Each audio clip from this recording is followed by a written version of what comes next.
بالله العلي العظيم. اللهم أغننا بالعلم وزينا بالحلم وأكرمنا بالتقوى وجملنا بالعافية. الحديث الرابع. وبه قال حدثنا موسى بن إسماعيل قال حدثنا أبو عوانة قال حدثنا موسى بن أبي أعشة قال حدثنا سعيد بن جبير عن ابن عباس رضي الله عنهم في قوله تعالى: لا تحرك به لسانك لتعجل به. قال: كان رسول الله صلى الله عليه وسلم يعالج من التنزيل شدة، وكان مما يحرك شفتيه. فقال ابن عباس رضي الله عنهم: فأنا أحركهما لكم كما كان رسول الله صلى الله عليه وسلم يحركهما. وقال سعيد: أنا أحركهما كما رأيت ابن عباس رضي الله عنهم يحركهما. فحرك شفتيه فأنزل الله تعالى: لا تحرك به لسانك لتعجل به، إن علينا جمعه وقرآنه. قال: جمعه له في صدرك، ataupun jam'ahu laka fi sadrika wa taqra'ahu ay wa an taqra'ahu fa idza qara'nahu fattabi' qur'anah. Qala: fastami' lahu wa ansit, thumma inna 'alaina bayanah ay thumma inna 'alaina an taqra'ahu. Fakana Rasulullah sallallahu alaihi wasallam ba'da dhalika idza atahu Jibrilu istama'a fa idza intalaqa Jibrilu qara'ahu an-nabiy sallallahu alaihi wasallam kama qara'ahu. Ini hadis yang keempat dalam bab Bad'il Wahyi ataupun kitab Bad'il Wahyi. Hadis ni cerita permulaan wahyu datang kepada Nabi sallallahu alaihi wasallam dari segi apa? Dari segi dhabt. Macam mana Nabi dhabit wahyu. Kalau umat terdahulu mereka dhabit wahyu dengan cara kitabah, limastuhfidhu min kitabillah. Cara ahlul kitab yang terdahulu, Taurat, ahlul Injil, mereka dhabit kitab dengan cara menulis menggunakan dhabtu kitabatin. Tapi Nabi sallallahu alaihi wasallam lebih banyak menggunakan dhabtu sadrin.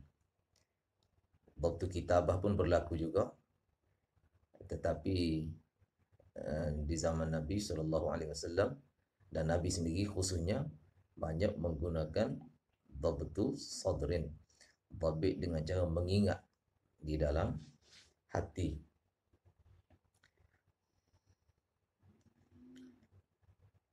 Ibnu Abbas cerita.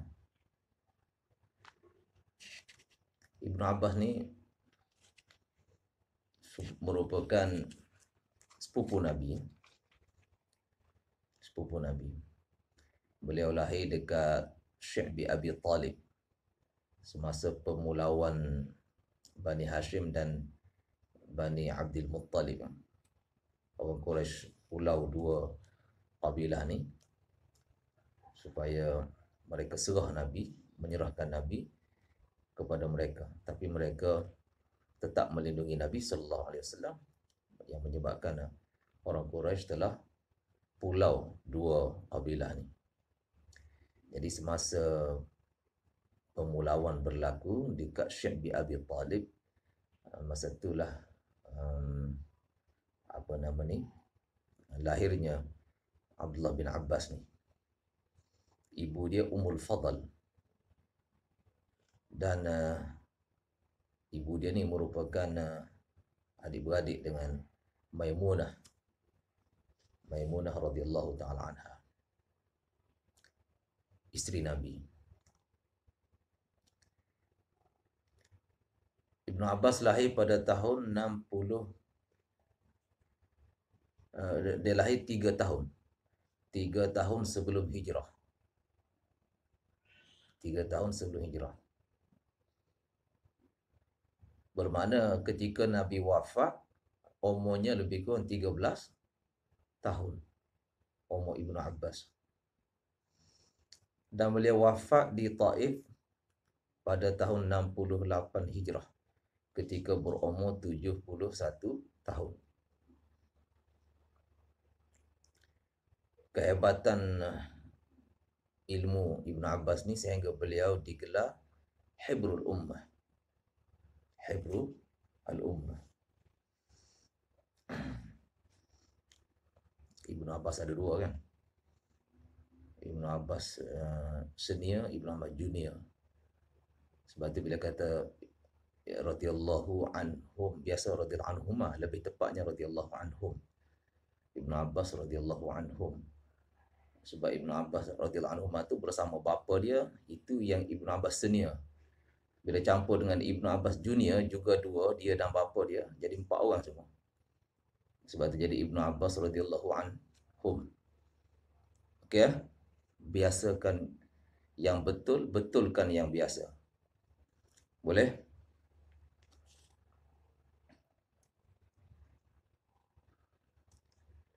Beliau ni Ibnu Abbas salah seorang daripada Abadilah Arba'ah. Abadilah Arba'ah. 4 orang Abdullah. Siapa 4 orang Abdullah ni? Yang pertamanya Abdullah bin Abbas sendiri. Yang kedua Abdullah bin Umar. Yang ketiga Abdullah bin Zubair. Yang keempat Abdullah bin Amr bin Al-As. Yang keempat ni ada ikhtilaf di kalangan ulama, adakah Abdullah bin Amr bin Al-As ataupun Abdullah bin Mas'ud. Salah satulah. Jadi kesemuanya ada 4 abadilah yang dikenali dengan bidang masing-masing lah. Ada bidang fiqh, ada bidang tafsir. Abdullah bin Mas'ud dikenali dengan fiqhnya. Abdullah bin Abbas dikenali dengan tafsirnya. Abdullah bin Amr bin Al-As dengan periwayatan hadisnya. Ibnu Abbas punya marwiyat, riwayat-riwayat dia semua ada 1660 semua sekali. Riwayat Ibnu Abbas 1660 hadis. Dan tentu sekali kebanyakannya merupakan hadis yang Ibnu Abbas dengar daripada sahabi lain lah, bukan dengar langsung direct daripada Nabi, bukan. Sebab beliau terlalu muda ketika Nabi masih hidup. Dia masih terlalu kecil lah. Nabi wafat pun ketika Ibnu Abbas berumur 13 tahun. Jadi sebab itu tidak banyaklah riwayat dia yang dia dengar secara langsung daripada Nabi. Antaranya yang riwayat langsung Ibnu Abbas nukil daripada Nabi ialah peristiwa Nabi sembahyang di Mina ila ghairi jidarin. Sembahyang di Mina tidak menghadap dinding, lepas tu ada sutrah di depan Nabi. Maka dia lalu baina yaday ba'di saf. Ibnu Abbas lalu di depan sebilangan saf, dan perkara itu tidak memperolehi nakir. Nabi tidak mengingkari perbuatan dia tu. Lalu di depan saf sebab apa? Sutratul imami sutratu man khalfahu. Imam sudah ada sutrah, maka walaupun saf di belakang imam tidak ada sutrah, tak apa. Boleh orang lalu di depan saf itu sebab sudah memadai dengan sutrah imam. Itu di antara riwayat yang Ibnu Abbas mengalami sendiri ataupun dia melihat sendiri, memperolehi sendiri takrir Nabawi secara langsung dia sendiri, riwayat daripada Nabi SAW. Yang lain-lain kebanyakannya adalah merupakan yang dia riwayat daripada sahabah yang lain, kibarus sahabah, sahabah-sahabah yang lain. Termasuklah yang diriwayat daripada orang Ansar selepas kewafatan Nabi. Dia akan pergi menunggu di depan rumah-rumah orang Ansar untuk mengambil hadis daripada mereka. Daripada 1660 ni, yang muttafaq alaihi, riwayat yang mana Imam Bukhari dan juga Imam Muslim takhrij daripada Ibn Abbas, hanya 95 sahaja. 95 saja yang muttafaq alaihi. Yang Bukhari sendiri takhrij, Bukhari sendirian tanpa Imam Muslim, 120 hadis. Dan yang Imam Muslim sendirian pula takhrij tanpa Imam Bukhari, 49 hadis. Okey ya. Dalam riwayat ni, Ibn Abbas cerita berkenaan dengan firman Allah Subhanahu wa taala, la tuharrik bihi lisanaka lita'jala bih.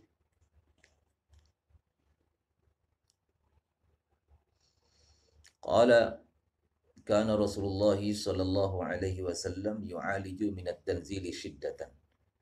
Allah Taala larang Nabi, jangan kamu gerakkan lidah kamu, lita'jala bihi, untuk kamu gopoh-gopoh menguasai Al-Quran, untuk kamu cepat-cepat menguasai Al-Quran. Tak usah kamu gerakkan lidah kamu untuk cepat-cepat menguasai Al-Quran.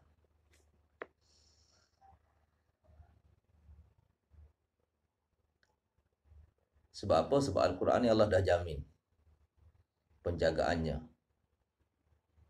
Inna nahnu nazzalna dzikra wa inna lahu lahafizun.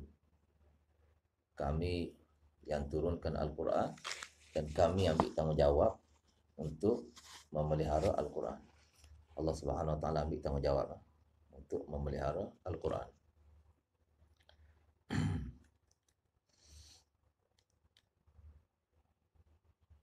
Sebab Al-Quran ni turun untuk datangkan kemudahan. Ma anzalna 'alaikal Qur'ana litashqa. Bukan kami turunkan pada kamu wahai Nabi Al-Quran supaya kamu jadi susah, jadi payah, menderita, bukan.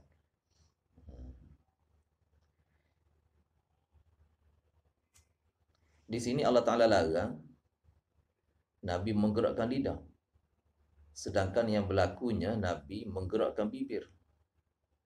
Wa kana mimma yuharriku syafataihi. Baginda sering menggerak-gerakkan bibirnya. Jadi soalannya tidak ada mutabaqah tu antara perbuatan Nabi dengan larangan Allah. Soalannya Nabi buat lain, Allah larang lain. Nabi buat tahrikus syafatain, menggerak-gerakkan bibir. Allah larang jangan gerakkan lidah kamu. Siapa boleh jawab ni kemuskilan ni? Nabi buat lain, Allah tegur lain. Soalannya begitulah. Kalau dalam abasa wa tawalla tu tak apa kan, tegur yang sama. Abasa wa tawalla, Nabi bermasa muka, Nabi berpaling, tak bersedia melayan kedatangan Abdullah ibnu Ummi Maktum, kerana Nabi masa itu sedang melayan bangsawan Quraisy yang sedang berada dalam majlis Nabi. Bila Ibnu Ummi Maktum datang, satu orang buta, orang biasa, maka Nabi tak bersedia nak layan. Allah Ta'ala tegur. Itu tegur yang mana sama dengan perbuatan Nabi lah yang perlu ditegur oleh Allah Subhanahu Wa Ta'ala, iaitu abasa wa tawalla. Nabi masa muka, Nabi tak layan. Allah Ta'ala tegur tu sama dengan apa yang Nabi buat. Di sini Nabi buat lain, Allah tegur lain. Siapa boleh jawab? Sebenarnya ini min babil iktifa ni. Apa makna iktifa? Yang berlaku pada Nabi ialah menggerakkan dua-dua. Gerakkan dua-dua. Biasalah orang baca Quran mesti gerak dua-dua kan. Gerak lidah dan juga gerak bibir. Sebab tidak semua huruf syafawi. Mana ada semua huruf makharij Al-Quran ni semuanya syafawi. Apa nama pada bibir, tak ada. Sebahagian makhraj pada lidah, sebahagian makhraj pada pada uh, gigi dan sebagainya kan. Makhraj ini ada makhraj pada halkum, huruf-huruf halki makhrajnya dekat halq, dekat tekak, dekat anak tekak dan sebagainya. Jadi maknanya bila Jibril baca, Nabi SAW mengikuti bacaan Jibril dengan menggerak-gerakkan semua. Bukan gerakkan bibir sahaja, tapi disebut bibir sini wa kana mimma yuharriku syafataihi. Gerak bibir ni min babil iktifa. Iktifa ni maknanya menyebut salah satu, memadai dengan menyebut salah satu kerana di dalam tu sudah masuk kedua-duanya. Macam sarabila taqikumul harra. Allah Ta'ala sediakan untuk kamu pakaian-pakaian. Di antara nikmat Allah Subhanahu Wa Ta'ala, Allah beri kepada kamu pakaian-pakaian yang mana taqikumul harra, melindungi kamu daripada panas. Dah pakaian tak melindungi daripada sejuk ke? Melindungi juga. Kenapa tak sebut? Itu min babil iktifa. Memadai dengan sebut salah satu, sudah difahami yang satu lagi. Sebut taqikumul harra, sudah difahami taqikumul barda. Wa sarabila taqikumul harra ay wa taqikumul barda. Sejuk juga. Melindungi kamu daripada sejuk juga. Sini pun sama ni, min babil iktifa. Baginda menggerakkan dua-dua. Ada huruf kaitan dengan bibir, ada huruf kaitan dengan lidah. Baginda gerakkan dua-dua. Yuharriku syafataihi ay walisanahu. Jadi bila Allah Ta'ala tegur, la tuharrik bihi lisanaka ay wa syafataika. Jangan gerakkan lidah kamu dan juga bibir kamu. Okey, sebut salah satu, sudah difahami kedua-duanya.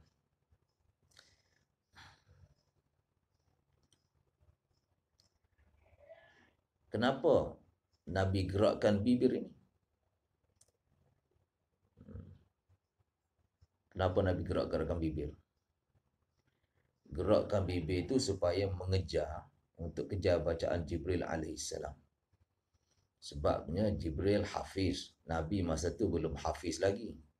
Baru nak talaqi daripada Jibril. Maka perlu ada satu bentuk kejar. Yang kedua, Jibril ni malah makhluk nurani, makhluk daripada cahaya. Ada latafahnya, ada apa? Pergerakan cahaya. Ada latafahnya, ada kelajuannya.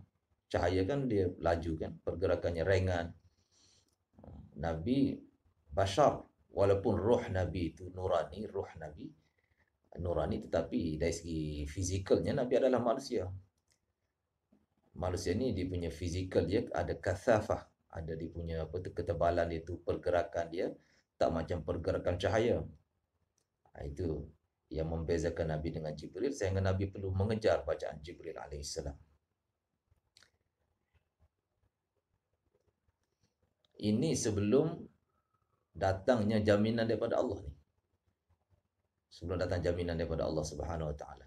Bila Allah dah beri jaminan, inna alaina jam'ahu wa qur'anahu. Kami mengambil tanggungjawab untuk kamu dapat dhabit Al-Quran itu di dalam dada kamu. Dan untuk kamu dapat bacanya dengan baik. Setelah ada jaminan, maka Nabi pun tidak lagi lah mengejar bacaan Jibril alaihissalam. Jadi kejar itu sehingga apa? Nabi mengalami syiddah. Kana Rasulullah sallallahu alaihi wasallam yu'aliju min at-tanzili shiddatan. Baginda mengalami, yu'aliju ni mengalami. Mengalami apa? Mengalami syiddah, kepayahan. Min at-tanzili min sababiyah tu, disebabkan tu penurunan wahyu. Dengan menerima penurunan wahyu, Nabi sallallahu alaihi wasallam mengalami syiddah. Yu'aliju min at-tanzili shiddatan, mengalami syiddah, yakni apa? Kepayahan.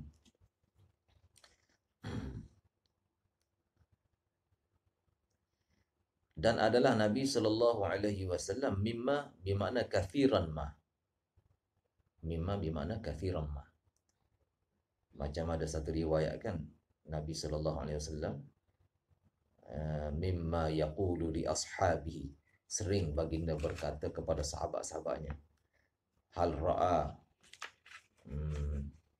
ahadun minkum ru'ya, kana mimma yaqulu li ashabihi, man ra'a minkum ru'ya falyaqussaha. Siapa di kalangan kamu ada tengok apa-apa mimpi malam tadi, silakan cerita. Silakan cerita mimpinya. Jadi mimma tu kan, mimma dengan mana apa? Kathiran ma. Macam juga ada satu penyair kata, inna la mimma nadribul kabsha darbatan ala wajhihi yulqil lisana minal fami. Wa inna la mimma, kami sering, nadribul kabsha, memukul pahlawan-pahlawan. Kabsh ni kalau ikut kambing, kibash. Tapi sini bermaksud pahlawan. Kami pukul pahlawan, darbatan, satu pukulan, yang mana yulqil lisana, pukulan atas mukanya menyebabkan lidahnya terkeluar daripada mulut. Dekat mana syahidnya? Syahid contoh daripada syair ini iaitu perkataan mimma. Wa inna la mimma nadribul kabsha, kami sering memukul pahlawan-pahlawan dengan pukulan terhadap mukanya sehingga mengeluarkan lidahnya daripada mulutnya. Jadi perkataan mimma dengan mana kathiran ma. Satu lagi Alamah Kirmani beritahu makna dia mimma ni dengan makna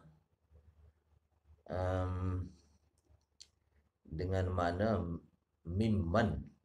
Ma tu digunakan untuk aqil. Mimman adalah Nabi sallallahu alaihi wasallam termasuk orang yang menggerakkan bibirnya ketika menerima wahyu. Maka mimman termasuk orang yang menggerak-gerakkan bibirnya. Dua ada makna kan? Satu mimma dengan makna kafiran ma. Yang kedua minman. Minman makna dari kalangan. Termasuk orang yang menggerakkan bibirnya. Yakni ketika menerima bacaan Jibril alaihissalam. Satu lagi minma dengan makna rubbama.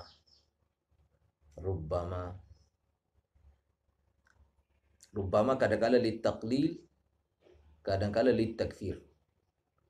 Kadang-kala litaqlil, kadang-kala litakfir. Kalau litaqlil maknanya kadang-kadang. Nabi sallallahu alaihi wasallam kadang-kadang menggerak-gerakkan bibirnya. Kalau litakfir pula, Nabi sallallahu alaihi wasallam kerap menggerakkan bibirnya.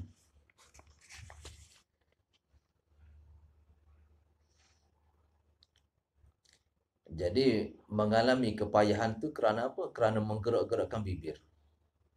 Dan kenapa menggerakkan bibir? Kerana nak mengejar bacaan Jibril alaihissalam. Boleh faham? Nak kejar bacaan Jibril, Nabi gerak-gerakkan bibir. Dan gerak-gerakkan bibir itu mendatangkan kepayahan kepada Nabi sallallahu alaihi wasallam. Sebab itu Allah Taala laranglah. Allah Taala larang Nabi, tak usah kamu bersusah payah, kerana apa? Kami mengambil tanggungjawab untuk kamu dapat dhabit Al-Quran. Qala Ibn Abbas, berkata Ibn Abbas, ana uharrikuhum, aku gerakkan bibir kamu. Ini Ibn Abbas dia kata kepada Sa'id bin Jubair.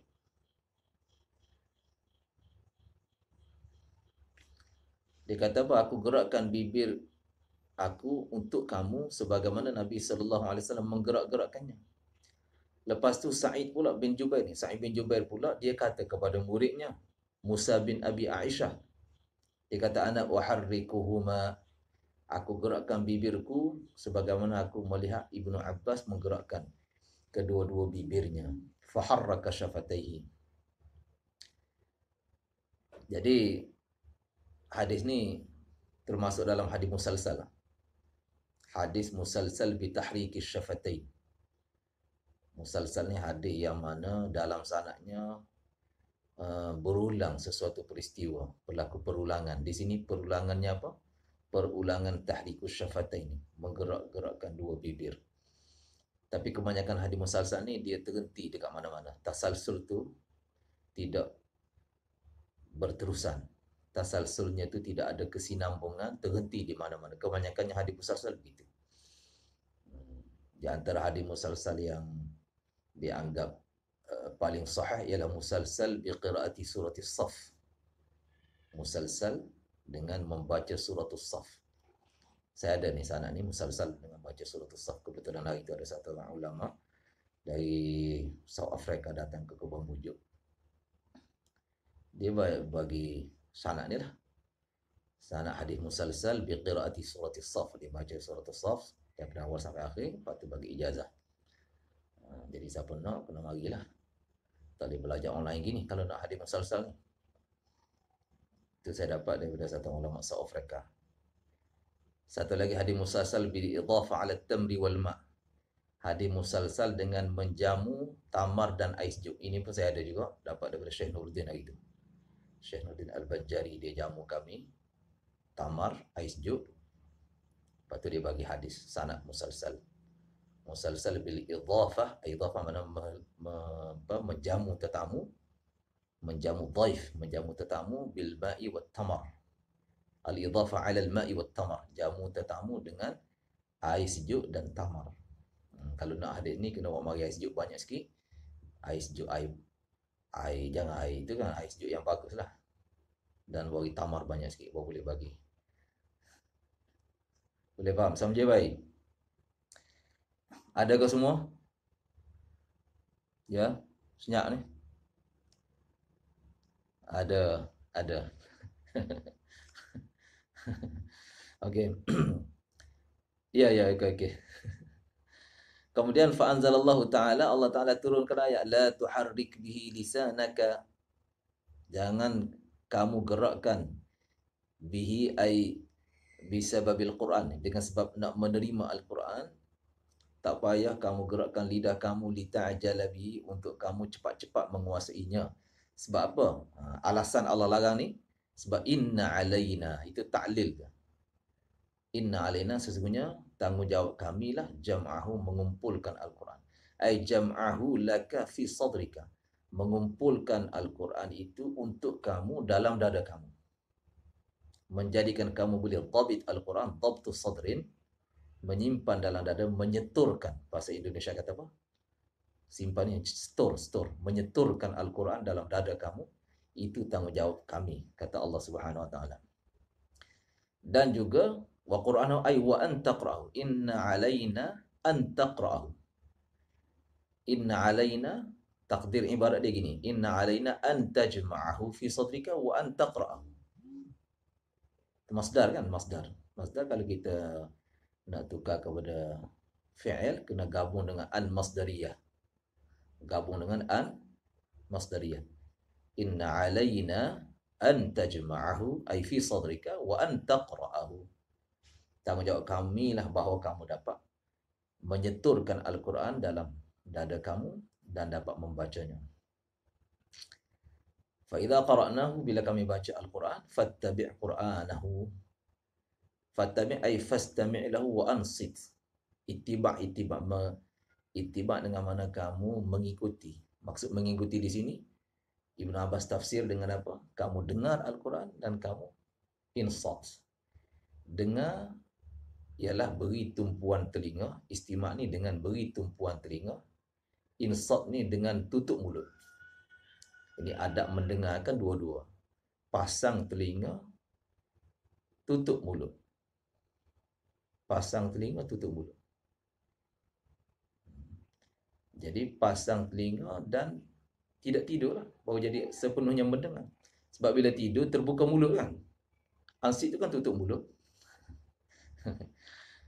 Itu satu joke lah tu. Sedangkan asal makna ansit ni tutup mulut dengan makna tidak bercakap. Bukan tutup mulut tak tidur. Orang tidur kan di mulut terbuka kan. Walaupun kita boleh ambil pengertian juga di situ daripada ansit tu, tapi makna sebenarnya ansit dengan makna tutup mulut tidak bercakap. Tutup mulut dengan makna tak tidur, sebab bila tidur terbuka mulut, itu pun dia juga boleh difahami secara iltizaman. secara iltizaman. Bukan secara ibaratan, tapi secara iltizaman. Sebab bila orang tidur, mulut dia terbuka dan dia dengan sendiri tak dengar. Bila dia tidur, memang dia tak akan dengar. Dalam majlis, dalam apa ke, bila tidur, tak dengar. Jadi termasuk juga kehendak tu. Cuma dia tidak difahami daripada nas, hanya sekadar iltizam. Ataupun dilalatul iltizam. Bukan ibaratun nas.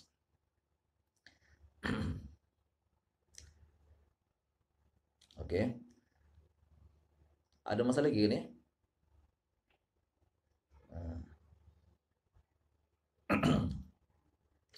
فإذا قرأناه فاتبع قرآنه قال فاستمع له وأنصت. Maksud ittiba' ni dengan kamu dengar dan tutup mulut. Ini tafsiran Ibn Abbas di sini ni seakan-akan bercanggah dengan tafsiran yang Ibn Abbas buat dalam kitab tafsir. Di sana fattabi' Ibn Abbas tafsir dengan fa'mal. Fattabi' Al-Quran fa'mal bihi. Ikut Al-Quran. Yang ni dengan mana? Beramal dengannya. Macam ayat yang sebut apa tu, ittabi'u ma unzila ilaikum. Di situ ittabi'u dengan mana? Mengikuti, yakni beramal. Dekat awal suratul A'raf kan, permulaan suratul A'raf. Ittabi'u ma unzila ilaikum mir rabbikum wa la tattabi'u min dunihi awliya. Amallah apa yang diwahyukan kepada kamu, yang diturunkan kepada kamu daripada Allah Subhanahu wa taala. Jadi bercanggah sini tafsir ittabi' dengan mana? Mengikuti bacaan, dengar, tumpu. Di sana ittabi' dengan mana? Amal. Yang mana satu betul? Jawapannya dua-dua betul. Dua-dua tu adalah manqul daripada Ibn Abbas. Imam Bukhari meriwayatkan dua-duanya. Satu riwayat di sini dalam Bad'ul Wahyi, satu lagi riwayat dalam kitab tafsir. Dan boleh jadi juga kita kata begini. Kita kata satunya ialah pada permulaan. Bila Jibril baca, bermula dengan kamu dengar, kamu mengikuti bacaannya, tumpu kepada bacaannya. Di akhirnya ialah dengan beramal. Bermula dengan dengar, berakhir dengan amal. Macam Quran kata apa? Masa dah habis kan? Macam Quran kata, فَبَشِّرْ عِبَادِ الَّذِينَ يَسْتَمِعُونَ الْقَوْلَ فَيَتَّبِعُونَ أَحْسَنَهُ. فَبَشِّرْ عِبَادِ الَّذِينَ يَسْتَمِعُونَ الْقَوْلَ فَيَتَّبِعُونَ أَحْسَنَهُ. أُولَئِكَ الَّذِينَ هَدَاهُمُ اللَّهُ وَأُولَئِكَ هُمْ أُولُو الْأَلْبَابِ. Maksudnya, berilah berita gembira kepada hamba-Ku yang mana yastami'un al-qaul, memberi penumpuan kepada wahyu dan sebagainya yang didatangkan, yang diturunkan oleh Allah Subhanahu Wa Taala. Lepas tu yattabi'un ahsanah, mereka beramal dengan wahyu yang datang tu. Yastami'un al-qaul, beri tumpuan, lepas tu mereka beramal. Jadi beri tumpuan tu pada peringkat permulaan, beramal tu pada peringkat akhirnya. Boleh faham?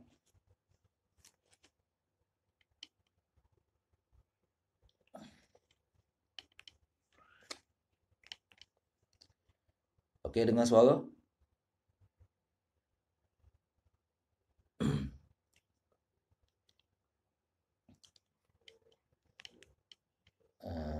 Kemungkinan masa dah habis ni. Kita kena berhenti zakat tu dulu. Wassalamualaikum warahmatullahi wabarakatuh. Muhammadin wa ala alihi wa sahbihi wasallam.